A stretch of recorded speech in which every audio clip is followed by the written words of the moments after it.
عمي تبون. اليوم راح نديروا تحدي اللهجات مع عائلة ميلانا. راح نعطيهم كلمات جزائرية ونشوفوا كيفاه ينطقوهم هما بالروسية. عمي تبون.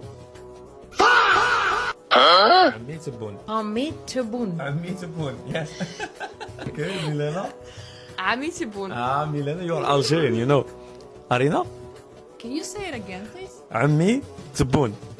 عمي تبون. اها. بابوشكا. عمي تبول. Oh, that's bad. Good. He needs to give you all the visa. Give us visa. Yes. الكلمة الثانية قرصة.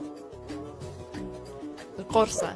ميلانا الجزائرية ألجير. قرصة. قرصة. قرصة. قرصة. قرصة. ما قدرش. اوكي أرينا. قرصة. not خرصة but قرصة. قرصة.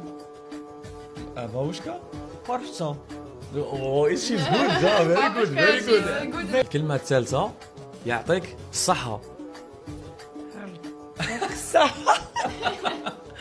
يعطيك الصحة. يعطيك الصحة. not bad. اوكي ميلانا. يعطيك صحة. انت كتنعتي في روحك زعما شغل انت قوية. أرينا. Say it again, I forgot. يعطيك الصحة.